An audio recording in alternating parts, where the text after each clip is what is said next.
plus vous vous concentrez sur votre difficulté ou même votre douleur lorsque vous souffrez, plus vous vous concentrez sur ce qui se passe, plus la situation s'aggrave. Et vous dites, j'ai traversé ci, j'ai vécu ça. Et lorsque vos amis vous écoutent et disent, oh, je suis désolée, j'ai tellement de peine pour toi. Là, c'est pire. Ils manifestent de la désolation, de la pitié, plus la situation s'aggrave, plus elle s'amplifie et plus vous doutez de Dieu. Et donc, le problème, c'est de se concentrer, de se focaliser sur nos problèmes plus que sur Dieu. Et lorsque je pense à la focalisation, je pense à de nombreux exemples dans la Bible. Mais l'un de mes exemples favoris, c'est Daniel dans la fosse aux lions. La Bible dit qu'il a dormi avec les lions toute la nuit. S'il s'était concentré sur les lions, je ne pense pas qu'il aurait dormi. Il se serait peut-être accroupi dans un coin de la fosse en espérant que les lions ne le verraient pas ou quelque chose comme ça. Et ça me ramène à une de mes illustrations préférées. Quand Dieu a fait quelque chose pour moi dans l'un des moments les plus difficiles de ma vie. Cette dame est venue me voir et elle m'a dit, je voudrais qu'on déjeune ensemble et ensuite je vais t'amener dans mon appartement et je vais te montrer quelque chose. Elle avait environ 77 ans et j'en avais 30, donc je me sentais en sécurité. Nous avons déjeuné ensemble et je suis allée chez elle. Et je traversais une période très difficile à l'église. Ils faisaient de leur mieux pour se débarrasser de moi. Alors elle est entrée chez elle et elle m'a dit, ne t'assieds pas, non, je veux te montrer quelque chose, viens. Et elle m'a montré cette image de Daniel dans la fosse aux lions. Et elle m'a dit, fils, je veux que tu me dises ce que tu vois. Alors je me souviens encore avoir regardé cette photo. J'ai vu ce lion ici qui regardait vers le haut, j'ai vu celui-là qui regardait vers le bas, j'ai vu les os sur la photo et j'ai pensé à tout ce qu'il pouvait y avoir de positif sur la photo que cette femme voulait que je voie. Et je le lui ai dit. Et elle m'a répondu, est-ce que tu vois autre chose? J'ai dit non. Et elle a dit, si tu remarques l'image avec tous ces lions, et sur l'image, on voyait Daniel avec les mains croisées en arrière et il regardait vers ce rayon de lumière. Et elle a dit, ce que je veux que tu remarques, c'est que Daniel n'a pas les yeux fixés sur les lions, mais sur Dieu. C'était comme si Dieu m'avait pris dans ses bras ce jour-là. Parce qu'à partir de ce moment-là, mes peurs, mes incertitudes et bien d'autres choses ont probablement disparu parce qu'elle avait mis l'accent sur la bonne direction où se focaliser.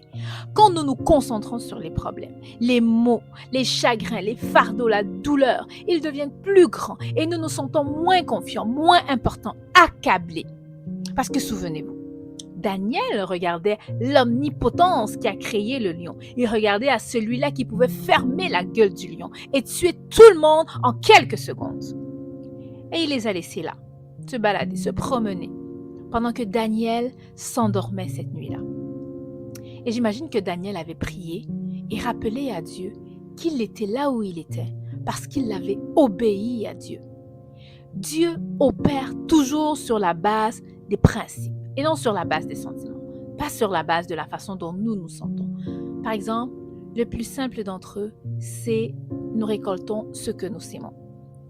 Et un autre principe, par exemple, c'est d'obéir à Dieu et de lui en laisser toutes les conséquences sans se soucier. Cela veut dire que je vais faire ce qu'il me dit de faire, je le laisse s'occuper des conséquences. Dieu agit toujours selon ses principes. Un autre principe est que Dieu agit en faveur de ceux qui le craignent. Et donc, si je le crains, je sais qu'il va agir en ma faveur. Si je le crains, je sais que je vais dans la bonne direction en faisant ce qu'il faut, la bonne chose, parce que Dieu opère sur la base de principes. C'est la raison pour laquelle nous devons apprendre à le connaître. Parce que si je ne comprends pas ses voies, alors je vais dire, Seigneur, qu'est-ce que tu veux faire? Qu'est-ce que tu vas faire? Eh bien, il est juste en train de faire et d'être ce qu'il dit être. Et je crois que vous pouvez venir avec n'importe quel problème. Et si l'on me donne un peu de temps, je pourrais trouver un principe qui s'applique et vous dire, regardez, voici ce qui va se passer. Donc, Dieu veut que nous lui obéissions et que nous lui laissions les conséquences. Laissez-moi vous poser une question. Y a-t-il une conséquence à votre obéissance que Dieu ne peut gérer? Il gère chacune d'entre elles. Et si je lui obéis, et que je lui laisse les conséquences, voici ce qui va se passer. Je vais pouvoir avoir la paix et un sentiment de joie, de confiance, d'assurance, peu importe ce qui se passe, parce que c'est lui qui a le contrôle. Et si je lui obéis, il va s'en occuper. Parce que les seules choses qui peuvent arriver dans votre vie, c'est ce que Dieu permet, si vous êtes un enfant de Dieu. Et il permet ce qu'il permet pour une raison, que je n'aime peut-être pas. Il y a plusieurs fois où je lui ai dit que je n'étais pas d'accord avec lui. Je lui ai dit que je n'aimais pas ça. Et vous savez ce qu'il a répondu? Rien. Il m'a juste laissé marteler et m'en occuper jusqu'à ce que je dise « Tu as raison, je n'aime pas ça, je sais que tu as raison. C'est ce que ta parole dit. Et même si je n'aime pas ça, je veux que tu fasses ce que tu veux, quoi qu'il arrive. » Mais quand vous vivez avec la culpabilité dans votre vie, quand vous vivez avec le péché dans votre vie, il vous sera très difficile de faire confiance à Dieu parce que le péché court-circuite le pouvoir de Dieu dans la vie d'une personne. Merci d'avoir pris le temps de regarder. Partagez ce message pour édifier quelqu'un d'autre et surtout n'oubliez pas, Jésus vous aime. Jésus est amour. Jesus is love.